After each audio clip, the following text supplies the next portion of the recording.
Cinema hall presents faster पुसीकैट किल किल, एक ऐसी film जिसकी अपनी दुनिया है और अपना फलसफा। शुरू करेंगे इसके फलसफे से, जो सेक्स, वायलेंस और औरतों को जोड़ता है और बताता है कि औरतें कितनी खतरनाक हो सकती हैं। और ये कहानी है ऐसी ही तीन लड़कियों की जो डांसर हैं एक गोगो क्लब में। गोगो क्लब क्या होता है? उस समय के अमेरिका के हिसाब से एक निचले स्तर का बार जहां शराब बेची जाती है और लड़कियां नाचती हैं और शराब पी के मर्द गो बेबी गो चिल्लाते हैं। ये है वारला, इस ग्रुप की लीडर। ये है बिल्ली, एक आजाद पंछी। और ये है रोजी, गैंग की तीसरी मेंबर। तीनों अपनी स्पोर्ट्स कार्स में लॉन्ग ड्राइव के लिए जाती हैं। अपनी फितरत के अनुसार बिल्ली अपना रास्ता पकड़ लेती है। वारला को ये पसंद नहीं आता और वो अपनी गाड़ी मोड़ लेती है और रोजी हमेशा की तरह उसके पीछे पीछे। आजाद बिल्ली एक नदी के किनारे अपनी गाड़ी को रोकती है और दौड़कर नदी में छलांग लगा देती है। वारला और रोजी भी उसके पीछे पीछे वहां पहुंच जाते हैं। बिल्ली पानी में तैराकी का मजा ले रही है। रोजी को यह जरा भी पसंद नहीं आता। उसको बिल्ली की आजादी से चिढ़ है और वो वारला को उकसाती है। वारला उसे बिल्ली को पकड़कर लाने के लिए कहती है। रोजी भीगना नहीं चाहती, लेकिन वारला की एक तीखी नजर उसे झुका देती है। यहाँ हमें उन तीनों की केमिस्ट्री का पता चलता है। अपनी इच्छा के विरुद्ध रोजी बिल्ली की तरफ बढ़ती है। बिल्ली उसे चिढ़ाते हुए कहती है कि उसने उसके लिए सारी तैयारी कर रखी है। रोजी उसे कहती है कि वो स्पॉन्ज की तरह निचोड़ कर बाहर निकालेगी। उन दोनों की पानी के बीच में हाथापाई शुरू हो जाती है, जिसे किनारे पे खड़ी वारला बड़े मजे से देखती है। रोजी बिल्ली को जकड़ने की बहुत कोशिश करती है, लेकिन वो उसके चुंगल से निकलकर किनारे पर आ जाती है। रोजी अपने अपमान को सह नहीं पाती और बिल्ली पर झपट पड़ती है। अब वो दोनों रेत पर हाथापाई करना शुरू कर देते हैं, कभी रोजी ऊपर तो कभी बिल्ली। जैसे ही बिल्ली रोजी पर हावी होने लगती है, वारला आकर उनकी लड़ाई बंद करवा देती है। वारला उन्हें कहती है कि अगर उन्हें देखना है कि उन तीनों में कौन डरपोक है तो आ जाए मैदान में। अब कैलिफोर्निया के सॉड फ्लैट्स में शुरू होता है एक हाई स्पीड चिकन गेम। एक तरफ निडर वारला और दूसरी तरफ बिल्ली और रोजी। वारला की स्पोर्ट्स कार छूटते ही आंधी जैसी रफ्तार पकड़ लेती है। दूसरी तरफ रोजी और बिल्ली थोड़ी परेशान लगती हैं। वारला मुस्कुराते हुए उन दोनों को चीरती हुई निकल जाती है। रेस खत्म होने पर बिल्ली उसे मुबारकबाद देते हुए कहती है कि उसका जीतना लाजमी था, क्योंकि वो एक औरत से ज्यादा मर्द है। रोजी अपने लाइटर से उसकी सिगरेट सुलगाती है। वारला बिल्ली को गाड़ी से रोजी के लिए ड्रिंक लाने का निर्देश देती है। बिल्ली कैन उठाते समय गाड़ी का स्टीरियो भी ऑन कर देती है और नाचते नाचते रोजी की ड्रिंक उसकी तरफ फेंकती है। रोजी उसे बताती है कि वहाँ कोई ऑडियंस नहीं है और वो रात के शो के लिए अपनी कमर को संभाल कर रखे। तभी वहाँ एक कार और आ जाती है और बिल्ली रोजी से कहती है कि उन दोनों के अलावा उसके और फैन भी जमा हो रहे हैं। गाड़ी से एक नौजवान निकलता है, जिसे बिल्ली अपना फैन बताकर छेड़ती है। नौजवान उनसे पूछता है क्या वो वहाँ पर अपनी गाड़ी की स्पीड चेक कर रही हैं। वारला उससे कहती है कि वो अपनी गाड़ी की स्पीड जानती है। तभी गाड़ी से टॉमी की गर्लफ्रेंड बाहर निकलती है और पूछती है कि क्या वो वहाँ रुकने वाले हैं। टॉमी के पूछने पर वारला कहती है कि उन्हें उसके स्पीड ट्रायल से कोई दिक्कत नहीं। टॉमी लिंडा को बताता है उसे कहां से कहां तक टाइम करना है। टॉमी अपना रन शुरू करता है। लिंडा उन्हें बताती है कि टॉमी उनके क्लब का चैंपियन है और उनसे पूछती है वो क्या करती हैं। बिल्ली थिरकते हुए उसे बताती है कि वो प्रोफेशनल डांसर्स हैं। भोली भाली लिंडा भी उसके साथ नाचने लग जाती है और टॉमी को टाइम करना ही भूल जाती है। अपना टाइमिंग जानने के लिए टॉमी दौड़ता हुआ उनके पास आता है। लिंडा उससे माफी मांगती है और टॉमी उसे माफ कर देता है। वारला कहती है अकेले कार दौड़ाने में क्या मजा अगर तुम किसी को हरा नहीं रहे। टॉमी कहता है मैं समय को हराता हूँ। वारला उसका मजाक उड़ाते हुए उससे पूछती है क्या वो उसे हराना चाहेगा। टॉमी उससे कहता है उसे ऐसी चीजों में कोई इंटरेस्ट नहीं। रोजी टॉमी पे तंज कसती है तो लिंडा उसकी वकालत करने लग जाती है।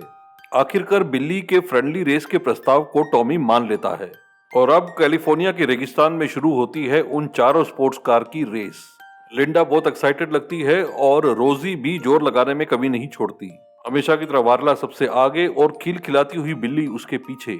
इस बार घायल टॉमी भी पूरा जोर लगाता है और थोड़ी ही देर में वारला के पास पहुंच जाता है। देखते ही देखते टॉमी वारला को ओवरटेक कर लेता है और रेस पर अपनी पकड़ मजबूत कर देता है। दूसरी तरफ वारला भी हार मानने को तैयार नहीं है, चाहे उसके लिए उसे कुछ भी करना पड़े।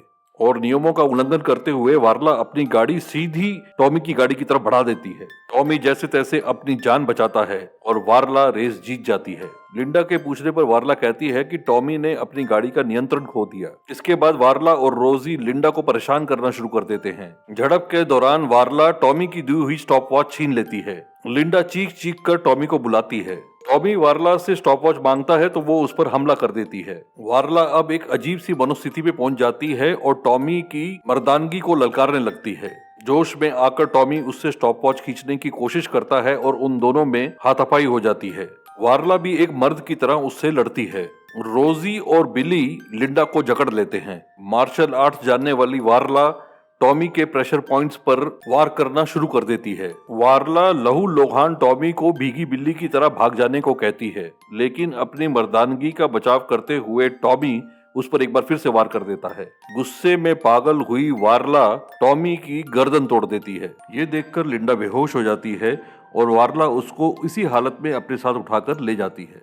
एक गैस स्टेशन पर पहुंचकर बिली वारला से पूछती है कि लिंडा अब तक बेहोश क्यों है। वारला उसे बताती है कि उसने उसे नींद की गोली दी है। रोजी कहती है इकलौती चश्मदीद होने के कारण वो उनके लिए खतरा है। वारला उसे सही करते हुए कहती है चश्मदीद एक नहीं 3 हैं, लेकिन वो दोनों अब चश्मदीद नहीं उसकी साथी बन गई हैं इस अपराध में, क्योंकि कैलिफोर्निया के कानून के तहत अपराध को ना रोकना भी एक अपराध है। बिली उसे नकारती है तो रोजी उससे कहती है कि वो मरा नहीं था, मरे जैसा था। अब उनकी दुविधा है जाएं तो जाएं कहां। अभी बिली की नजर एक हट्टे कट्टे नौजवान पर पड़ती है।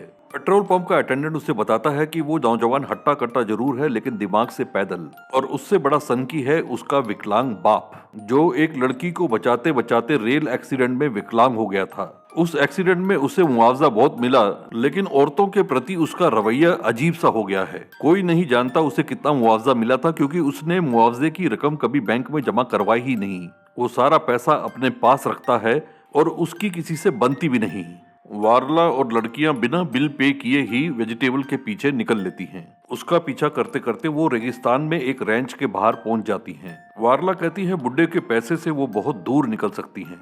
और लिंडा की कहानी ये है कि वो एक अमीर घराने की लड़की है जिसके बॉयफ्रेंड की एक रेसिंग एक्सीडेंट में मौत हो गई और वो अपने दिमाग का संतुलन खो बैठी। इस हालत में वो घर से भाग गई और उसके माँ बाप ने इन तीनों को उसको पकड़ने के लिए भेजा है।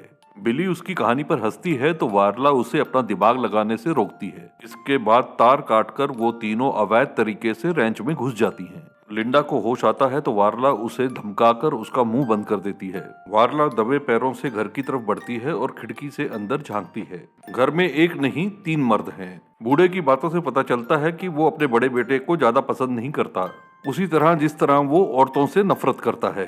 बूढ़े का बड़ा बेटा वारला को पकड़ लेता है और उसे वहां से निकलने के लिए कहता है। वारला उनसे कहती है कि वो और उसकी सहेलियां काफी समय से ड्राइव कर रहे थे और वो वाटर टैंक को देखकर रैंच की तरफ आ गए। उन्हें लगा रैंच खाली था। साथ ही वो ये भी बताती है कि अगर वो जल्दी वापस नहीं गई तो उसकी सहेलियां पुलिस को इतला कर देंगी। बूढ़ा कहता है वहां आसपास कोई फोन नहीं है और पुलिस को उसे बुलाना चाहिए। वारला का फिर से आग्रह करने पर बड़ा बेटा उसे पानी इस्तेमाल करने की इजाजत दे देता है और बूढ़ा उससे कहता है कि वो उससे पानी के पैसे लेगा। वारला के निकलते ही बूढ़ा अपने छोटे बेटे को उकसाने लगता है। ऐसा लगता है कि उस रैंच में पहले भी कोई घटना घट चुकी है। वारला लिंडा को खोल देती है। रोजी इसके हक में नहीं है। लिंडा कहती है कि वो किसी को कुछ भी नहीं बताएगी। वारला कहती है इसी में उसकी बेहतरी है और वो चाहे तो मुंह हाथ धो सकती है। बिल्ली पानी देखते ही नहाने लग गई थी। वारला उसे लिंडा का ख्याल रखने को कहती है। रोजी अब भी लिंडा को लेकर परेशान है। उसे डर है कि बूढ़ा मौका मिलते ही पुलिस को बुला लेगा। वारला उसे आश्वासन देती है कि ऐसा कुछ नहीं होगा, क्योंकि रैंच में कुछ और ही खेल चल रहा है। बूढ़े और उसके बेटे को टैंक की तरफ आता देख वारला और रोजी उसे रास्ते में ही रोक लेते हैं। बूढ़ा उनसे लिंडा के बारे में पूछता है। उसने लिंडा को बंधा हुआ देख लिया था। वारला इसके लिए तैयार थी और वो अपनी कहानी उसे सुना देती है। बुड्ढा पुलिस की मदद की बात करता है तो वारला उसे कहती है कि लड़की का बाप एक पॉलिटिशियन है, वो ऐसा नहीं चाहेगा। बुड्ढा बताता है कि उसका बड़ा बेटा कर्क शहर गया है सामान लेने और जाने से पहले वो उनके साथ लंच कर सकती हैं। बुड्ढे के जाते ही वारला कहती है कि उसने उसकी कहानी इतनी आसानी से मान ली क्योंकि वो भी चाहता है कि वो रैंच पर रुके हैं। वारला और रोजी रेंच की तलाशी लेना चाहते हैं। बिली इसके विरुद्ध है और वो शिकायत करती है। वारला उसे चुप करा देती है और लिंडा की देखभाल करने को कहकर वहां से निकल जाती है। उनके जाने के बाद भी बिली बड़बड़ाती रहती है। लिंडा उससे पूछती है कि क्या वो उनके साथ नहीं है। बिली कहती है कि वो उनके साथ जरूर है, लेकिन उनका उस पर कोई हक नहीं है। साथ ही वो लिंडा को सलाह देती है कि वो कोई बेवकूफ़ी की हरकत ना करे जिससे उन दोनों की जान को खतरा हो जाए। बुड्ढा लड़कियों को लेकर अपने बेटे को उकसाना बंद नहीं करता और उसकी लिंडा पर बुरी नज़र है। उसकी साजिश से अनजान बिली लिंडा को लेकर उनके घर पहुंच जाती है। बुड्ढा उनसे कहता है कि अभी लंच का टाइम नहीं हुआ है। बिली बताती है कि उन्हें भी भूख नहीं लगी है, वो सिर्फ रेंच में घूम रही हैं। वेजिटेबल के फिजिक की तारीफ करते हुए लिंडा कहती है कि वो उसका जिम भी देखना चाहेगी। बुड्ढा कहता है क्यों नहीं, तब तक लिंडा उसके साथ बाहर आराम कर सकती है। अंदर जिम में बिली वेजिटेबल के साथ छेड़छाड़ करने लग जाती है, जो सच में वर्कआउट कर रहा होता है। तभी लिंडा की चीख सुनाई देती है। बाहर बुड्ढा अपनी व्हीलचेयर से नीचे गिरा होता है और लिंडा गायब होती है। बिली के पूछने पर बुड्ढा कहता है कि लिंडा बहुत खतरनाक है और उसने उसे मारने की कोशिश की। बिली कहती है कि बंदूक तुम्हारे पास है और खतरनाक लिंडा है। वो वेजिटेबल को खींचकर लिंडा को ढूंढने निकल पड़ती है और हमें बुड्ढे की हथेली में लिंडा की कमीज का टुकड़ा नजर आता है। रैंच से बाहर भागती हुई लिंडा को कर्क मिल जाता है। बिलखती हुई लिंडा किसी तरह से कर्क को अपनी पूरी कहानी सुना देती है। वहां दूसरी तरफ वारला और रोजी बुड्ढे के घर पहुंच जाते हैं। बुड्ढे की सुनाई हुई कहानी पर उन्हें जरा भी विश्वास नहीं होता। कर्क को घर की तरफ वापस जाता देख लिंडा घबरा जाती है। कर्क उसे आश्वासन देता है कि वो उसे कुछ भी नहीं होने देगा, उसे उस पर विश्वास रखना चाहिए। वारला को देखते ही लिंडा के होश उड़ जाते हैं और वो कर्क को बताती है कि ये वही कातिल हैं। कर्क उसे कहता है कि उसे घबराने की कोई जरूरत नहीं, ये उसका घर है और वो बूढ़ा आदमी उसका पिता है। अब लिंडा को एहसास होता है कि वो बुरी तरह से फंस गई है। कर्क लिंडा से पहले नहीं मिला था और उसकी पीठ के पीछे रैंच में क्या हुआ ये भी उसे पता नहीं है। कर्क अपने पिता से जानना चाहता है कि वहां क्या हो रहा है, लेकिन उसका पिता भी उसे गोलमोल जवाब देता है। वारला लिंडा को फिर से बांधकर पीटना शुरू कर देती है। रोजी उसे कोसते हुए कहती है, मैंने कहा था इसे पहले ही ठिकाने लगा दो, इसके पास कौन से पैसे हैं। वारला कहती है, यही तो उनकी तिजोरी की चाबी है, उसने बुड्ढे का चेहरा नहीं देखा था। कर्क के दोबारा पूछने पर बुड्ढा उसे वारला की पॉलिटिशियन वाली कहानी सुना देता है और उससे लंच तैयार करने को कहता है। कर्क अपने पिता से भाई के बारे में पूछता है तो वो बताता है कि वो इस समय बिजी है और वो बिजी होता है बिली के साथ। एक आती हुई ट्रेन की आवाज सुन के वो बदहवास हो जाता है। वो बताता है कि ट्रेन की आवाज सुन उसका पिता विचलित हो जाता है और उन्हें ये सब नहीं करना चाहिए।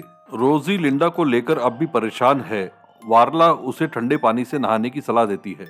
रोजी के और परेशान करने पर वो कहती है कि उन्हें लिंडा को ठिकाने लगाने के लिए कोई अच्छी जगह ढूंढनी होगी और बुड्ढे की तिजोरी को खोलने के लिए उसे कर्क को चाबी बनाना होगा। लिंडा को लेकर वारला बिली को चेतावनी देती है और उन सबको लंच के लिए तैयार होने को कहती है। लंच टेबल पर बुड्ढा लिंडा को छेड़ता है तो वारला उसका बचाव करती है और कर्क का धन्यवाद। लिंडा की चुप्पी पर कर्क सवाल करता है तो बिली कहती है वो शांत स्वभाव की है। रोजी कुछ भी नहीं कहती, लेकिन उसके चेहरे से उसकी परेशानी साफ झलकती है। कर्क के दोबारा चिंता व्यक्त करने पर रोजी कहती है कि वो भी मानती है कि उन्हें जल्द से जल्द लिंडा को घर पहुंचाना चाहिए। बिली लिंडा की लापरवाही पर तंज कसती है तो वो उस पर हाथ उठा देती है, जिस पर लिंडा फिर से चिल्ला उठती है। लिंडा चिल्ला चिल्लाकर उसे कातिल बताती है और वारला उसे मानसिक रूप से असंतुलित। बुड्ढा कहता है उसके घर में भी एक कातिल है जो मानसिक रूप से असंतुलित है, उसका बेटा जिसने पैदा होते ही अपनी माँ को खा लिया। कर्क अपने छोटे भाई को अपने पिता को वहां से ले जाने के लिए कहता है। कर्क उन्हें वहां से जाने का इशारा देते हुए कहता है कि लंच खत्म हो चुका है। वारला कहती है कि जाने से पहले उसे उससे कुछ जरूरी बात करनी है। रोजी शराब में मदहोश हुई बिली को लिंडा के पास छोड़कर वहां से जाने की तैयारी के लिए निकल पड़ती है। वारला कर्क को अपने हुस्न के जाल में फंसाने की कोशिश करती है और वो फंसता हुआ नजर भी आता है। कर्क और वारला को साथ में देखकर रोजी परेशान लगती है। रोजी ये सह नहीं सकती और वहां से भाग जाती है और वो देखती है कि वेजिटेबल अपने पिता को उठाकर कहीं ले जा रहा है। उसके पूछने पर वो बताते हैं कि बिली बेहोश हो गई है और लड़की फिर से भाग गई है। रोजी वारला की कार लेके उनके पीछे जाती है। अपनी गाड़ी की आवाज सुन वारला रुक नहीं पाती।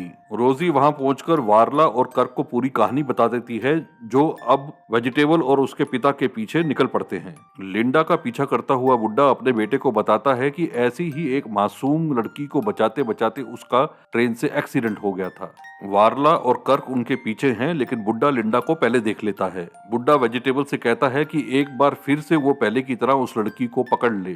पहलवान वही करता है जो उसका बाप उसे कहता है। बुड्ढा भी गाड़ी से निकलकर अब रेंगते हुए उनकी तरफ बढ़ने लग जाता है। लिंडा अपनी जान बचाने की पूरी कोशिश करती है। वारला और कर्क भी उन्हें देख लेते हैं। वारला कर्क को उकसाते हुए कहती है कि वो उन हैवानों के साथ कैसे रह सकता है। मंद पहलवान लिंडा के पास पहुंचकर रोना शुरू कर देता है। कर्क वहां पहुंचकर अपने छोटे भाई को संभाल लेता है। वारला कर्क को भड़काते हुए कहती है कि वो उसे कैसे माफ कर सकता है। उसका भाई और पिता उस लड़की को नुकसान पहुंचाना चाहते थे। कर्क कहता है लेकिन ऐसा कुछ हुआ नहीं। कर्क कहता है वहां जो भी गलत हुआ वो उसे सही करेगा और लिंडा को सही सलामत उसके घर पहुंचाएगा। तभी बुड्ढा उसे बताता है कि उसने गाड़ी की चाबियों को रेगिस्तान में कहीं फेंक दिया है। कर्क गुस्से में अपने बाप पर हाथ उठा देता है और वादा करता है कि वो लिंडा को कुछ नहीं होने देगा। वारला उन्हें अपनी गाड़ी में छोड़ने की बात करती है तो लिंडा उसके प्रस्ताव को ठुकरा देती है। अब वारला बुड्ढे और उसके बेटे की तरफ हाथ बढ़ाती है तो वो भी उसके हाथ को झटक देते हैं। उसके वहां से निकलते ही हमें पता चलता है कि चाबियां बुड्ढे के पास ही थी। वारला रैंच पहुंचकर उन चारों को खत्म करने की बात करती है तो बिली भी उससे अपने हाथ धो लेती है। वारला रोजी से उसका चाकू मांगती है और बिली की पीठ में छुरा घोंप देती है। तभी बुड्ढा वहां पहुंच जाता है और उन्हें वहां से दफा होने को कहता है। वारला कहती है अब इन दोनों का नंबर है और रोजी की उसके आगे एक नहीं चलती। पहलवान बिल्ली की लाश देख लेता है और बुड्ढा उससे अपनी शॉटगन लाने को कहता है। वारला उन दोनों को कुचलने की तैयारी में है। पहलवान अपने बाप की बात को टालकर बिल्ली की तरफ बढ़ जाता है। बुड्ढा अपने बेटे को बिल्ली की लाश को अंदर ले जाकर पुलिस को इत्तला करने के लिए कहता है। खतरे को भांपकर बुड्ढा घर की तरफ बढ़ता है और वारला उसके पीछे पीछे। उसे अपने पीछे आता देख बुड्ढा अपनी बंदूक की तरफ बढ़ने की कोशिश करता है। वारला उसे कुचल देती है। बुड्ढे ने अपना पैसा व्हीलचेयर में छुपा रखा था। रोजी को अपना चाकू लाने के लिए भेजकर वारला पैसा समेटने लग जाती है। रोजी बिली की लाश के पास पहुंचकर बिलखते हुए पहलवान से उसे चाकू देने के लिए कहती है। पहलवान के पूछने पर रोजी कहती है कि वो चाकू उसका नहीं है, लेकिन उन्हें चाकू बिली की पीठ से निकाल लेना चाहिए। पहलवान चाकू निकालकर रोजी से कहता है कि वो उसका चाकू उसे वापस दे रहा है। रोजी वहीं अपना दम तोड़ देती है। वारला का अगला शिकार बनता है पहलवान। वारला पहलवान को अपनी गाड़ी से कुचलने की पूरी कोशिश करती है, लेकिन पहलवान की ताकत के आगे उसकी गाड़ी कमजोर पड़ जाती है। कर्क और लिंडा पैदल घर पहुंचने की कोशिश कर रहे होते हैं जब वो बूढ़े का ट्रक देखते हैं। कर्क को लगता है उसका भाई उसे लेने आ रहा है। पास आने पर उन्हें पता लगता है कि गाड़ी में वारला है। अब वो अपनी जान बचाकर वहां से भागते हैं। उनका जिंदा रहना वारला के लिए खतरनाक है। कर्क लिंडा को लेकर रेलवे ट्रैक पर भागना शुरू कर देता है। वारला वहां भी पहुंच जाती है। आखिरकार वारला उन्हें घेर ही लेती है। कर्क का मनोबल तोड़ने के लिए वारला उसे बताती है कि उसने उसके बाप को मार दिया है और उसका भाई भी अधमरा है।